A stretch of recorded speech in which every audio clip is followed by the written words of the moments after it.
എന്തെങ്കിലും ഉണ്ടോ എന്ന് അവിടുന്ന് ചോദിക്കുന്നു.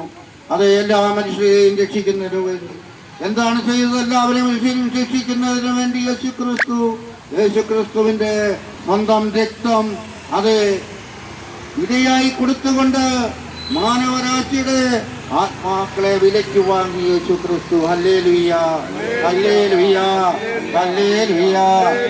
യേശുക്രിസ്തു ഈ ഭൂമിയിലേക്ക് കടന്നു വന്നത് എല്ലാവരെയും സ്നേഹിക്കാനാ.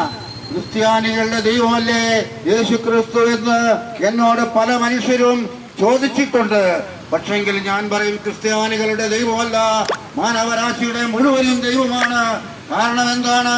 മാനവരാശിയുടെ പാപങ്ങൾ മുഴുവനും അവിടുന്ന് യേശുക്രിസ്തു കുരിശിൽ വഹിച്ചു. Hallelujah, hallelujah, hallelujah. രക്തം വിലയായി കൊടുത്തുകൊണ്ട് മാനവരാശിയുടെ മുഴുവനും പാപങ്ങള് അവിടുന്ന് ഏറ്റെടുത്തു. അത് മൂന്നാണികളാല് ആകാശത്തിന്റെയും ഭൂമിയുടെയും മധ്യേ യേശുക്രിസ്തു കുരിശിൽ തൂങ്ങപ്പെട്ടു. അതെ, അവിടുന്ന് മൂന്നാം ദിവസം ഉത്ഥാനം ചെയ്തു. കുരിശ് അന്ന് മുതൽ രക്ഷയുടെ ചിഹ്നമായി മാറി. അന്ന് മുതൽ അത് യേശുക്രിസ്തുവിന്റെ മരണത്തിന് മുമ്പ് കുരിശ് അവഹേളനത്തിന് ചിഹ്നമായിരുന്നെങ്കിൽ യേശുക്രിസ്തുവിന്റെ മരണശേഷം കുരിശ് അവിടുന്ന് രക്ഷയുടെ ചിഹ്നമായി മാറി. Hallelujah, hallelujah, hallelujah. നമ്മൾ ഓരോരുത്തരും ഈ രക്ഷ നമുക്ക് സ്വന്തമാക്കണം.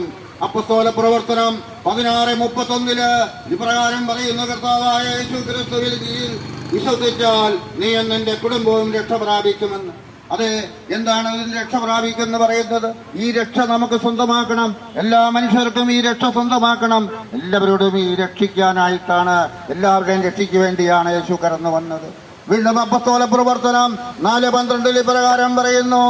അതെ, അവിടുന്ന് പറയുന്നത്, ആകാശത്തിന്റെ കീഴെ മനുഷ്യന്റെ രക്ഷയ്ക്കായി യേശുവിന്റെ നാമമല്ലാതെ മറ്റൊരു നാമവും നൽകപ്പെട്ടിട്ടില്ല എന്ന്. അതെ, യേശു രക്ഷകനായി ഈ ഭൂമിയിലേക്ക് കടന്നു വന്നത് എല്ലാ മനുഷ്യരെയും രക്ഷിക്കാനായി. തന്റെ ഏകജാതനെ നൽകത്തക്ക വിധം ദൈവം അത്രമാത്രം മനുഷ്യനെ സ്നേഹിച്ചു. അതെ, ഏകജാതനെ നൽകത്തക്ക വിധം അത്രമാത്രം ദൈവം മനുഷ്യനെ സ്നേഹിക്കുകയുണ്ടായി. ഓരോ മനുഷ്യനും നിങ്ങൾക്ക് അവിടുന്ന് പറയുന്നുണ്ട്, കള്ളനീ ലോകത്തിലേക്ക് കടന്നു വന്നത് എന്തിനാണ്? കൊല്ലാനും മോഷ്ടിക്കാനും നശിപ്പിക്കുവാനുമാണ് എന്ന് യോഹന്നാൻ 10:10 പറഞ്ഞിട്ടുണ്ടെങ്കിൽ യേശുക്രിസ്തു ഭൂമിയിലേക്ക് കടന്നു വന്നത് അതേ ജീവനുണ്ടാകാനും അത് സമർത്ഥമായി ഉണ്ടാകാനുമാണ്. Hallelujah, hallelujah. ഇവിടെ പറയുന്ന വചനം ആത്മാവും ജീവനുമാണ്. Hallelujah, hallelujah. ശരീരം ഒന്നിനും ഉപകരിക്കുന്നില്ല.